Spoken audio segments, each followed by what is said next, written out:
This is the Heybike 𝗦𝗂𝗯𝗀𝗃 Compact City e-bike. Compact, stylish, automatic gears, front wheel drive, but is it actually any good?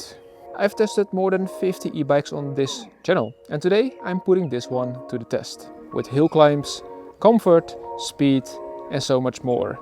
The real deal. And as much as I would like to love this e-bike, well, stick around.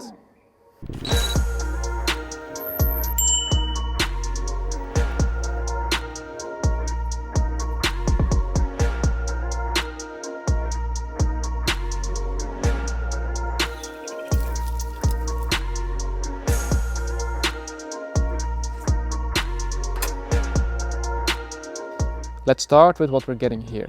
The frame is compact and I'm getting some sort of a BMX vibe. It's got a front hub motor and a 3-speed automatic gear hub, which sounds great on paper. You've got no suspension, but that's kind of expected on a pure city e-bike. It weighs around 24 kilograms, which is manageable, and it comes with hydraulic disc brakes and a small but decent display. Battery-wise, it's a 36-volt 13 amp hour battery, so that gives you a 468 watt-hours total.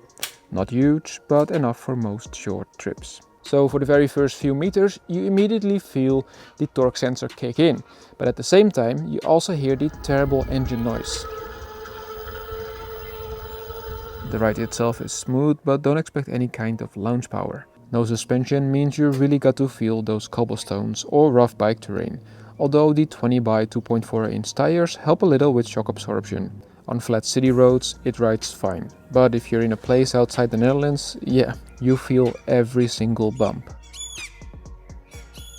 Max assist tops out at 25 km an hour and you've got to do your part.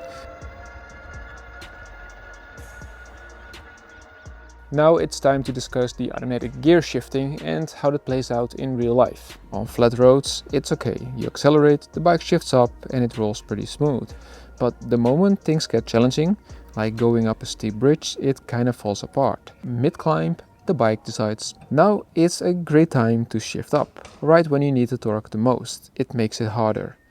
I'm 1.88 meters tall and to be honest, this bike isn't made for someone with my height. Even with the saddle raised up all the way, I feel cramped and it kind of feels like I'm riding a toy bike. Fun in a nostalgic way for a minute, but not something you want for longer rides. If you're under 1.80 meters, like my wife, you'll probably be fine. By the way, it's compact, yes, but it's not foldable, so don't expect to get it into your trunk easily. With a 468 watt-hour battery, the claimed range is up to 110 kilometers.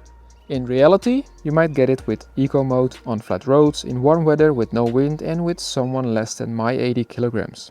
In my situation, I got closer to 68 kilometers. You can remove the battery with a key so you can charge it inside. That's a plus.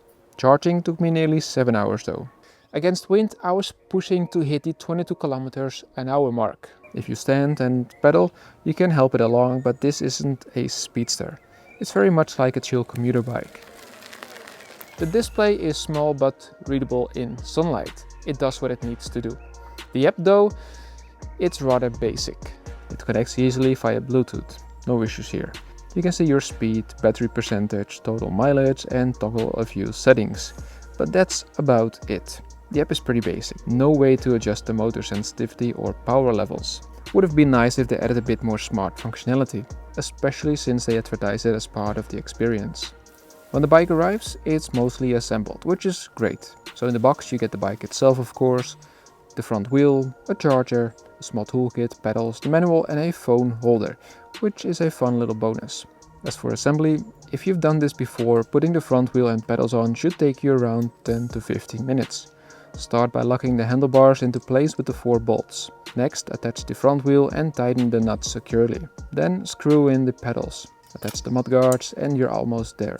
Just a few tweaks and you'll be good to go. In short, for the ride environment, it's a decent bike, but at 1,600 euros, it's a tough sell. In the Netherlands, where we have flat terrain and excellent bike lanes, it performs well, perfect for city commutes with no serious inclines. However, if you're taller than 1.80 meters, or live somewhere with bumpy roads and any kind of elevation, the bike starts to show its limits. If you need more power, performance, or you need to tackle some inclines, then take a look maybe somewhere else. For example, at this playlist over here. That's where all my e-bikes I've tested have been collected. Now anyways guys, that's it for this video, so I hope you enjoyed it. If you did so, give it a thumbs up and don't forget to subscribe so that I see you in the next one.